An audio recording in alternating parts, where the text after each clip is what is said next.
First of all, the decision, man, like, I can't argue it. Correct, yeah. I mean, he's a professional. He should know the rules. Yep. I like the guy. He's one of my clients. Really fucking good dude. Really talented guy. But, I mean, this is your craft, right? Like, you got to know the rules. Well, it seems, I guess, I don't want to say the word on the street, but like the media says that someone from his corner said hit him. And is that true, or is there a little bit more of inside information? It's really hard to tell at that point. Yeah, I mean, again, like, yes, it is a team sport, but at the end of the day, like, it's up to the individual in the cage at the time to make the decision. So, again, regardless of whether or not, and like, I've spoken to him, man, like, he's 100% accountable. Like, it doesn't matter who said what or how it's portrayed in the media. Like, he fucked up. Yeah, you know, he knows that, so he's dealing with the consequences right now. So that's the first thing. Second thing is, mate, the dude's a beast. Like, Aljamain Sterling threw everything he had at him. He was done. He just fucking absorbed everything, came back, started picking him apart. Like, that's what Petr Yan is so good at, man. Like, he's so talented. He's so intelligent as well. Like, his fight IQ is incredible. You know, you got to think, man, like, that's got to be so fucking demoralizing for Aljamain Sterling. He stuffed him on every takedown. Yeah, to be like, right, this is my game plan. I'm gonna flurry, and I'm gonna take this guy down. I'm gonna take his back and choke him out. And it's like, every time he did that, like, he ended up on his back himself, right? Like, you're not gonna want to fight that dude again, and that's why he's been ducking. This guy is he's an animal. I was following Petr Yan before, around his first UFC fight. Now, it wasn't that. It was primarily because he was at Tiger, so I like to follow the Tiger fighters. And he was fighting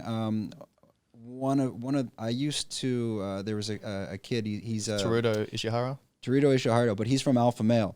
And the jiu-jitsu coach at Alpha Male is a guy named Michael Malott. This guy used to be my neighbor as a kid. So he's about 5 years younger, but we know each other's families very well. So I followed that gym. I was actually following his guy first, and then I'm like, oh, he's fighting who is this Petr Yan guy?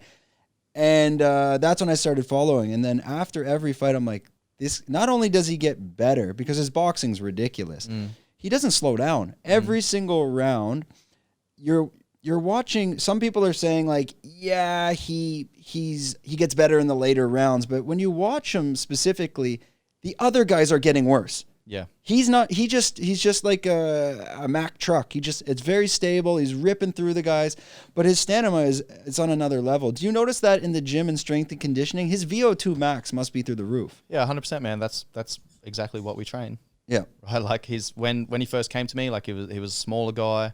You know, I watched a number of his previous fights before he joined the UFC, and, you know, he was known for that. He was known for, you know, he put a few dudes out, but he was known for volume and just touching guys a lot.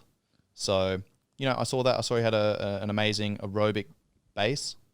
So I was like, right, we need to add some strength, add some speed, add some power. You know, so instead of just putting a lot of touches on guys, you know, making sure that when he touches them, they don't want to engage. Yeah. So, you know, that was a lot of focus, was once we gone through the first couple of fight camps after he made it, or once he leading into his debut. You know, he was a new guy. I hadn't really worked with too many fighters at that stage. As a strength and conditioning coach, you know, I train athletes, and if I can make someone more athletic, then that's typically going to carry over to, you know, being able to perform at their craft, whatever that may be. In this case, it was fighting. So, you know, once we got working together, it was all about building that foundation. I'm assessing where he's at. I'm having a look at, you know, his strengths, his weaknesses, going through a fighter analysis, and then putting together a training plan that's going to allow me to build a foundation, but also tie in with, you know, who he's fighting, what his game plan is.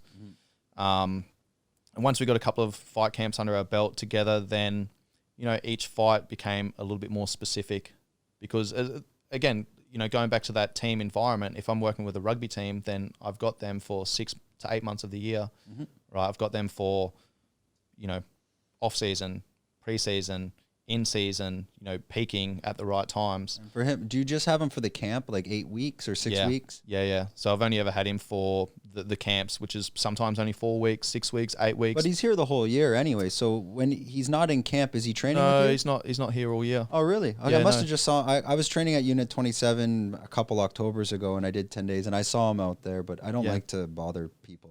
Anyway, so he's just coming in for his camps, and then he goes back to Russia, or? Yeah, pretty much. Obviously, like a couple of years ago, he was spending a lot more time here as, you know, a base to then build him up, and, you know, his manager's out here, and he's fighting to get him in, you know, different organizations, different fights and things like that. So, you know, he spent a lot more time out here back then. Mm-hmm. But, you know, over the last couple of years, he's spent a lot more time at home. He's got a family. Yeah, now I think he's at Top Team, or I think he was in the U.S. Yeah, he was in the U.S. and probably because of COVID. That's because of COVID. Oh, for full episodes, visit our YouTube channel, Fruiting Body Podcast.